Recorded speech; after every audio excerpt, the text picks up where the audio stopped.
Bem, amigos, vamos ao estudo da lição número 12, a parte de quarta-feira, dia 16 de junho, já é dia 16. Vamos falar sobre a fé do patriarca Abraão. Como é importante estudarmos a fé de Abraão, até a gente fala uma cacofonia quando fala fé de Abraão, fé de. Então, tem que ter cuidado com essas palavras que se juntam, né? A fé do patriarca Abraão, fica melhor assim. Senão quem ouve fala assim, fé de Abraão é um homem fedido. Fé de Abraão, a fé do patriarca Abraão, fica melhor. A fé desse homem foi impressionante. E nós vimos ontem que, quando nós falamos da expressão de Gênesis 15, verso 6, Abraão creu no Senhor e isso lhe foi imputado como justiça. Isso é importante a gente considerar essa questão de ser imputado. Então, a palavra imputar significa considerar. E ela vem de um verbo hebraico chamado hassab, que significa considerar. Imputar é considerar, dar como certo. Então, Abraão creu em Deus e isso lhe foi considerado como justiça. A Bíblia usa o verbo hassab para algumas coisas que assim não são, e outras para dizer que são. Por exemplo, quando diz assim, Raquel e Lia conversaram com Jacó e disseram, nosso pai nos considera como estrangeiras. Embora elas não fossem estrangeiras, fossem filhas. Mas quando elas estavam falando para Jacó que o fato delas casarem e irem embora, o pai as considerava como estrangeiras, porque eles acabaram fugindo da casa de Labão. Por isso que elas usaram essa expressão, tá? Também outra coisa que a palavra hassab, ela usada no hebraico, ela diz uma coisa que não quer dizer. Por exemplo, ele diz assim, o dízimo dos levitas será considerado, aí vem a palavra hassab, será considerado como produto da eira. Ou seja, não era verdade, porque os levitas tinham trabalho dentro do santuário. E o dízimo deles era considerado como se fosse um produto do campo, trigo, por exemplo. E não era verdade, mas era considerado.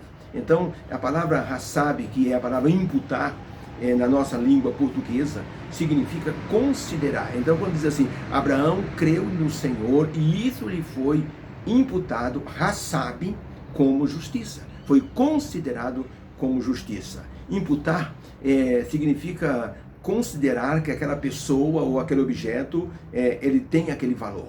Isso é importante. Então, Abraão foi considerado justo, embora ele não fosse justo, porque ele não era perfeito. Ele pecou em seguida, mentiu, por exemplo, fez crueldade. Então, mas mesmo assim Deus considerava, porque Abraão tinha, assim, a direção da vida dele era para cima.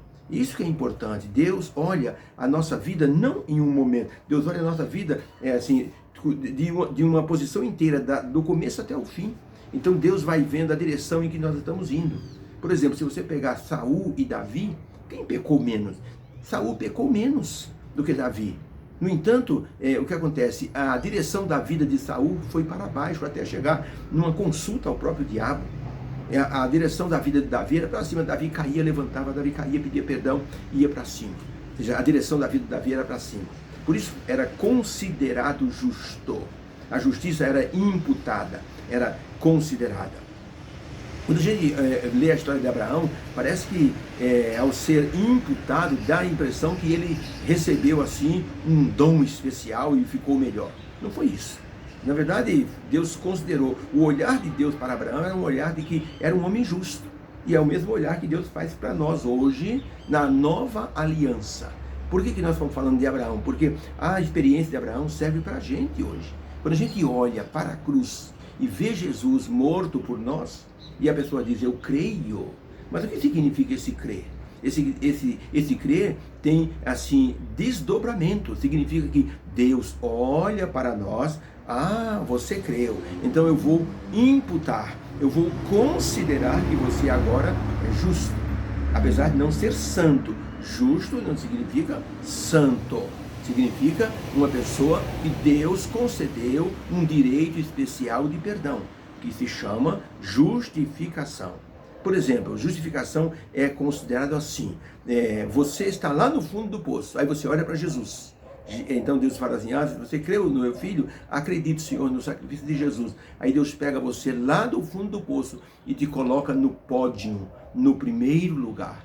Você se torna um campeão. Ou seja, você é o campeão para Deus. Deus te deu uma posição de campeão. Eu estou no primeiro lugar, graças a Deus. Veja, a pessoa não merece, mas a graça de Deus pega a pessoa do fundo do poço e põe no primeiro lugar, no pódio. Aí você está num lugar abençoado por Deus, dado por Deus. Aí o que acontece? As tentações começam a acontecer. E a pessoa então começa a cair e vai de novo para o fundo do poço. Estava no primeiro lugar, justificado, cai de novo. Aí o que acontece? A pessoa confessa, a pessoa pede perdão, Deus pega de novo, pela graça, a pessoa e põe de novo no primeiro lugar do pódio. Foi o que aconteceu com Davi. Davi, por exemplo, ele fez um crime, adulterou com Betseba, primeiro quebrou o mandamento, depois ele enganou o marido da mulher chamada Urias, quis que ele voltasse para casa para dar a impressão que o marido dela tinha voltado, tiveram relações à noite, por isso que ela havia ficado grávida. Davi tinha planejado isso aí, não deu certo. O que Davi fez? Mandou matar Urias, fez um assassinato, ou seja, transgrediu mais um mandamento. Mas depois ele caiu em si, o profeta chamou a atenção dele, ele escreveu o Salmo 51. Ó Senhor, cria em mim um coração puro, pequei contra ti somente, Senhor. E Davi estava entendendo o que ele estava dizendo. Ele estava no primeiro lugar do pódio. Com o adultério com Betseba, ele caiu no fundo do poço, foi lá para o fundo, para o último lugar. Aí Deus então viu a confissão de Davi e diz, olha, você então está pedindo perdão, eu aceito o seu perdão, eu vou te justificar. Pela fé, você vai então, Deus pegou então ali Davi e botou no primeiro lugar de novo, lá no pódio. Isso é justificação. Isso é o significado da palavra imputar, da palavra hassab no hebraico. Significa considerar. A pessoa não merece, mas Deus considera. E isso é a graça divina. Pergunta número 5. Quando os sacrifícios eram oferecidos, como podemos olhar os sacrifícios e considerar a ideia de imputar, acreditar, considerar? Vamos então, você subiu. Levítico 7:18. Diz assim, se alguma parte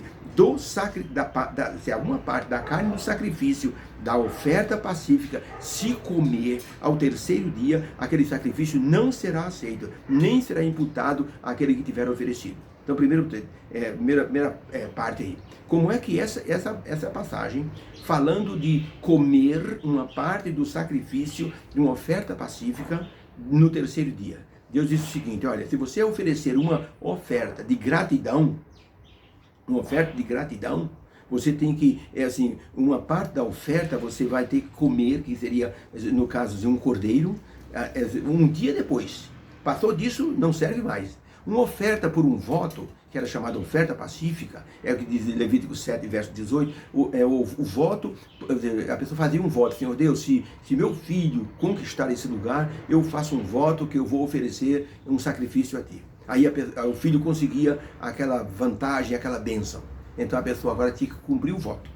Então, por exemplo, Senhor, se minha plantação este ano não der nenhum bicho, se eu tiver uma colheita excelente, eu faço um voto, eu darei para o Senhor, por exemplo, um cordeiro sem defeito, o melhor cordeiro que eu tenho no rebanho. Aí a colheita era maravilhosa. A pessoa tinha que pegar um cordeiro, matar o cordeiro, levar até a tenda da congregação, que seria o santuário, e os pedaços seriam uma parte para o sacerdote e uma parte para a família. O que Levítico 7:18 diz o seguinte, se a pessoa que fez essa oferta por um voto, ela deixar de comer a carne até o terceiro dia, quando passar no quarto dia, não valia mais. E Deus diz, eu não considero mais essa oferta como válida. Então, aí está a ideia de considerar e imputar. Outra ideia, Levítico 17, de 1 a 4. Disse mais o Senhor a Moisés, fala aos filhos de Israel e fala a Arão e seus filhos e a todos os filhos de Israel, dizendo, o que o Senhor tem ordenado é o seguinte, qualquer homem da casa de Israel que imolar um boi, ou um cordeiro, ou uma cabra, no arraial ou fora do arraial e não o trouxer até a porta da tenda da congregação para oferecer como oferta ao Senhor diante do tabernáculo do Senhor, a esse homem será imputado o sangue, derramou sangue pelo que será extirpado do seu povo. Quando a pessoa matava um novilho, matava uma cabra, um cordeiro, e dizia, eu estou fazendo uma oferta aqui, se ele não pegasse essa oferta e fosse até o santuário e dissesse, eu estou oferecendo para o Senhor primeiramente, se ele não fizesse isso, ele era culpado de transgressor. Por quê?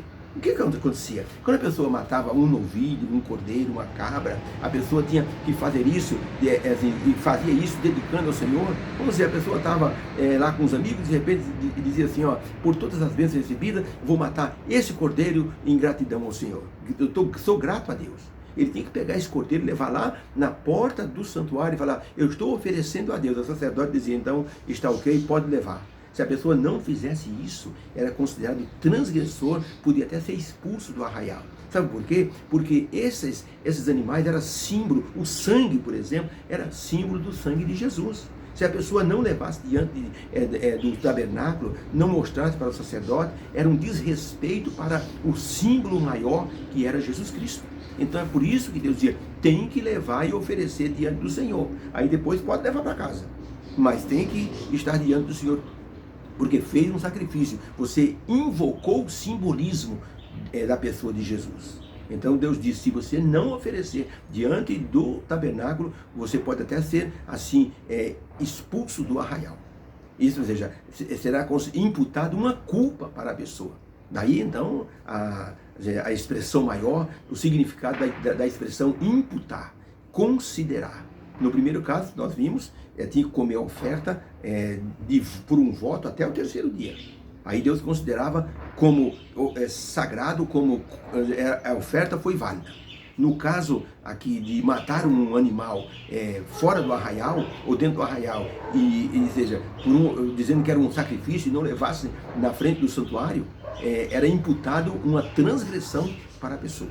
Então a palavra imputar é uma palavra que significa considerar. Por isso Abraão creu no Senhor e isso lhe foi imputado como justiça. Imputar significa atribuir, creditar, tornar válido.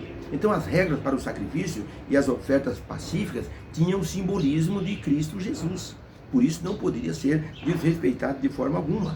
Então o conceito de imputar era muito sério dentro do arraial. Nesse sentido era muito sério porque a pessoa, por exemplo, poderia não receber a bênção e no segundo caso poderia assim ser atribuído a ele uma transgressão. Então as pessoas tinham muito cuidado com a questão da imputação. Tá? Pergunta 6. Como essa verdade de que, mesmo sendo falhos, podemos ser chamados justos diante de Deus? Ou seja, como é que Deus pode imputar a nós a justiça de Cristo? Como é que esse conceito pode ser entendido? Aí tem Romanos 5, verso 1. Tendo sido, pois, justificados pela fé, temos paz com Deus por Jesus Cristo. Eu e você, nós estamos assim, em atrito com o divino. Aí vem Jesus, morre na cruz e a nossa fé em Jesus nos torna o quê? Amigos de Deus. A amizade é refeita, é reconciliado com Deus. Por isso Romanos 5, verso 1 diz assim, tendo sido, pois, justificados pela fé, temos paz com Deus por Jesus Cristo. Então, para responder a pergunta, justificação é o ato de declarar alguém como justo, ou seja, uma pessoa que não merece mais o castigo que estava prometido. A justificação mencionada na Bíblia não depende dos nossos atos e é só alcançada através da fé em Cristo Jesus. A fé, ela não justifica a pessoa. A fé é o meio para conseguir a justificação. Pense assim, Deus está lá com uma pepita de ouro. Ele diz assim, Gilberto, você está pobre espiritualmente. Vem até aqui que eu te enriqueço. Eu te dou essa pepita de ouro. Isso é a fé. A fé me leva, veja, a fé me leva até Deus que tem a pepita de ouro. Mas ela não me torna rico. Agora, no momento que eu cheguei perto de Deus, Deus diz aqui, Tó Gilberto, a pepita de ouro. Na hora que eu pego a pepita de ouro, Deus diz, é toda sua. Você não merecia, mas eu estou te dando. Eu pego aquela pepita de ouro, aí sim eu sou rico. Perceba que a fé foi o meio que me levou até onde estava o tesouro. Do momento que eu pego o tesouro, aí então eu estou enriquecido. Isto é justificação. A fé não me justifica, mas é o meio que me leva até a justificação. Ellen White escreveu o seguinte, em Mensagens Escolhidas, volume 1, na página 366. Assim que a fé é imputada como justiça, a alma é perdoada e avança de graça em graça, de uma luz menor para uma luz maior. Que beleza, hein? É um estado maravilhoso, hein? A pessoa está numa situação degradada, afundada no pecado. Deus diz assim: vou te colocar no primeiro lugar. E imputa a fé, ele imputa a justiça para a pessoa. A pessoa acredita, você acredita? Creio, Senhor, eu creio. Então você está no primeiro lugar agora. Pronto, você é considerado justo. Então a pessoa que era um mendigo é considerada numa posição ilustre diante de Deus. Quem faz isso é a fé que nos leva até Deus, e Deus então nos justifica, e é Deus que nos coloca no primeiro lugar. E é interessante que, à medida que eu vou até Deus que tem ali o tesouro, eu não consigo. Então Deus diz assim: Espírito Santo, ajuda o Gilberto a chegar até aqui, porque a fé não é uma coisa nossa também, é um dom de Deus. A fé vem pelo ouvir, e ouvir a palavra de Deus também é algo dado por Deus. Então, na medida que eu digo assim: eu quero ir até ti, Senhor, pegar esse tesouro, Deus disse: então venha. Mas eu não consigo. Então o Espírito Santo vem e nos ajuda até chegarmos a Deus e pegarmos o tesouro, que é a justificação, e então nós somos enriquecidos por esse tesouro, tá? Lutero buscou alívio para o coração dele. Durante anos Lutero leu a Bíblia nos mosteiros, nos conventos, e um dia Lutero disse: eu preciso fazer uma penitência, perdão dos pecados só consigo em Roma. E ele foi até Roma. E chegando lá ele disse: eu te saúdo, ó Santa Mãe Roma. E ele começou a subir a escada de Pilatos, numa penitência que ele via pessoas com joelhos em carne viva, de subir aquela escada, fazendo as rezas, para conseguir assim a graça de Deus, o perdão dos pecados. No meio da escada, Lutero parou e disse: espera aí, eu li na palavra que o justo viverá pela fé. Ele levantou-se e disse: o que é que eu estou fazendo aqui? Eu estou tentando conseguir o perdão de Deus por minhas próprias obras? Não, está errado isso. E aí, Lutero, inspirado por Deus, levantou-se da escada de Pilatos, desceu as escadas, foi para o mosteiro, e ali ele, estudando sobre a justificação pela fé, ele então colocou, um ano depois, ele colocava na porta da igreja de Wittenberg, ele colocava ali as suas 95 teses sobre a justificação pela fé. Ele entendeu que Deus é que justifica e não é o ser humano com suas obras. Eu posso até tentar, mas eu não vou conseguir, vou precisar da ajuda divina. Por isso, sinta-se justificado por Deus, sinta-se enriquecido, sinta-se no primeiro lugar no pódio. Deus te abençoe. Veja que Abraão conseguiu isso, por isso que Abraão se tornou um exemplo para todos nós. Que Deus nos abençoe, possamos viver nessa graça maravilhosa e com esse sentimento de que nós estamos no primeiro lugar dado por Deus. E se alguém cair, diz a Bíblia, nós temos um advogado que nos levanta e diz: volta para o primeiro lugar. A graça te promete isso e te concede isso. Deus abençoe. Vamos orar. Deus querido, obrigado pela palavra desta lição sobre a fé que Abraão teve e que nos dá exemplo de como podemos ir a Ti, ó Jesus. E Deus nos justifica, nos colocando no primeiro lugar do pódio. Obrigado por Tuas santas bênçãos. E se houver alguém que caiu de alguma maneira, que possa olhar de novo para Jesus, para que o Senhor Deus, por Sua graça, dê a essa pessoa a condição de ser justificado por Tua graça. Agradecemos em nome de Jesus. Amém. Fica com Deus. Deus abençoe você. Obrigado pelo estudo de hoje.